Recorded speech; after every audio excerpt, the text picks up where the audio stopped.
मालेगांव बम धमाका 2008 में जिस तरह से भगवा दहशतगर्दों को गिरफ्तार किया गया था, अलबत्ता दहशतगर्दों का कोई मज़हब नहीं होता, इन्हें भगवा कहना भी गलत है और धर्म की तौहीन है। बता दें आपको कि मालेगांव बम धमाका 29 सितंबर 2008 को हुआ था, जिसमें साध्वी प्रज्ञा सिंह ठाकुर, कर्नल पुरोहित, उपाध्याय और समीर अजय राहिलकर और दीगर मुलज़िमीन को गिरफ़्तार किया गया था। बता दें आपको कि इस मामले में तकरीबन 34 गवाहान अपने गवाह से मुनरिफ हो चुके हैं या अपनी गवाह से मुकर चुके हैं। ऐसे में मुकदमा तो कमज़ोर हुआ है, लेकिन इस मामले में सज़ा यकीनी है, क्योंकि जो मुकदमा तैयार किया है एटीएस चीफ हेमंत करकरे, उनकी मेहनत रायगा नहीं जाएगी। एटीएस चीफ हेमंत करकरे ने ये मुकदमा इस बेस पर तैयार किया है कि जिस तरह से बम धमाका हुआ, एक मोटरसाइकिल में बम धमाका हुआ, उसके बाद ये तफ्तीश आगे पहुंची और बताया गया कि मोटरसाइकिल जिसके नाम थी वो मोटरसाइकिल जो है साध्वी प्रज्ञा सिंह के नाम पर थी और इसे रामजी कालसांगरा को दिया गया था और रामजी कालसांगरा से साध्वी के पास जो है मोटरसाइकिल आई थी। इस तरह की बातें सब सामने आने के बाद ये मामले का खुलासा हुआ और इस मामले में लेफ्टिनेंट कर्नल पुरोहित को भी गिरफ्तार किया गया था। ये फ़ौज का एक आला अफसर था। इस मामले में जो 34 गवाह जो है अपने बयान से मुनरिफ हो चुके हैं, इस पर भी कार्रवाई होनी चाहिए, क्योंकि जो गवाहन के बयान लिए गए थे वो 164 मजिस्ट्रेट के सामने बयानात लिए गए थे। अगर ये गवाह मुनरिफ हो चुके हैं तो इस पर जो है इस्तगासा यानी एनआईए की कार्रवाई पर भी सवाल उठता है। इब्तदा से ही एनआईए के मामले में शक व शुबहात जाहिर किए जा रहे थे। इससे कबल भी रोहिणी सालियन ने एनआईए की तफ्तीश पर सवालिया निशान उठाया था और कहा था कि एनआईए उन्हें जो है मजबूर कर रही है कि वो इन मुलज़िमीन के मुकदमे में सुस्त रवि और नरमी से काम ले। बता दें आपको कि इस मामले में रोहिणी सालियन को अब हटा दिया गया है और अविनाश रिसाल जो है इस मामले के वकील है। बता दें जिस तरह से मालेगांव बम धमाका हुआ है, अब हिंदू मुलज़िमीन एक तरह का माहौल खड़ा कर रहे हैं, ये बताने की कोशिश कर रहे हैं कि वो बेकसूर है।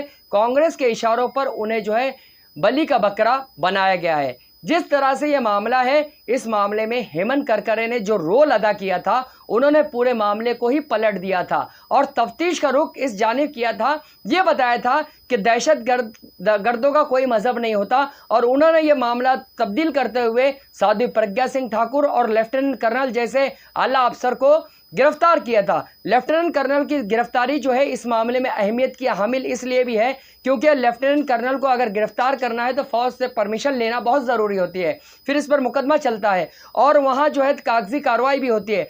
ऐसे में हेमंत करकरे ने ये तमाम चीज़ों को कंप्लीट किया, मुकम्मल करने के बाद इसकी गिरफ्तारी हुई। अब जो है हेमंत करकरे की जो तफ्तीश है वो बहुत ही अच्छे तरीके से चल रही थी, लेकिन ये मामला अब एनआईए के पास है। एनआईए इस मामले को आगे बढ़ा रही है और मुसलसल यौमिया जो है इसकी समाअत हो रही है। अब तक 304 गवाहन जो है इस मामले में गवाही दे चुके हैं। एटीएस और पंच जो है इस मामले में अच्छी गवाही दे चुके हैं। इन्होंने मुलज़िमीन की शनाख्त भी की है और पंच ने जो है बाज़ाब्ता तौर पर यह बताया है। इसके साथ गाड़ी का भी जो है केमिकल एनालिसिस वगैरह हुआ है और अदालती अहते में गाड़ी को भी लाया गया था।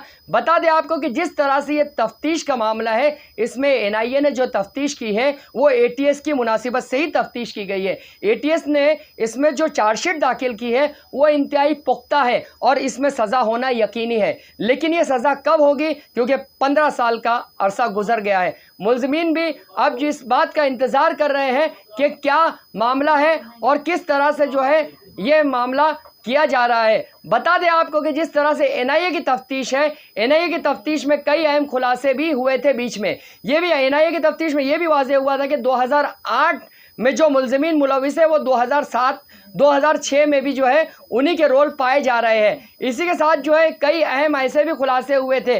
बता दें आपको कि जिस तरह से अब ये माहौल तैयार किया जा रहा है और बीजेपी भी ये माहौल तैयार कर रही है, कांग्रेस ने हिंदू मुलज़िमीन को न सिर्फ ये कि फंसाया बल्कि उनको टॉर्चर भी किया।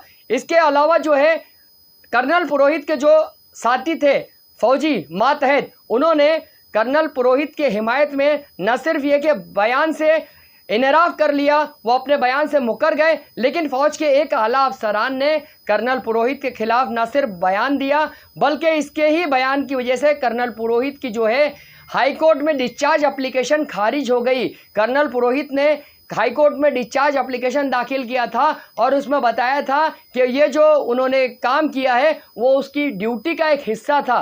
क्या बम धमाके में शामिल रहना फ़ौज की ड्यूटी का हिस्सा रह सकता है? उसने ये कहा कि इंटेलिजेंस निकालने के लिए वो जो है इस गिरोह के साथ में था। लेकिन मामला जो है इसके बरक्स हुआ और कर्नल पुरोहित को इसमें कोई राहत नहीं मिली। इस मामले में एटीएस ने तकरीबन 13 मुलजिमीन को न सिर्फ ये कि गिरफ्तार किया है, जिसमें साध्वी प्रज्ञा सिंह ठाकुर, कर्नल पुरोहित, समीर कुलकर्णी, अजय राहिलकर, सुधाकर द्विवेदी और दीगर मुलजिमीन शामिल है। इन मुलजिमीन पर मुकदमा जारी है। इसमें जो है समीर कुलकर्णी ने यह इल्ज़ाम आयद किया है कि इस मुकदमे को खामखा जो है वो तूल दिया जा रहा है और ये जो है मुकदमा सियासत की नज़र हो रहा है। उन्होंने ये भी कहा कि इस मुकदमे का फ़ैसला जल्द ही किया जाना चाहिए क्योंकि इसमें अवाम के पैसे ज़ाय हो रहे हैं। जहाँ का इंसाफ की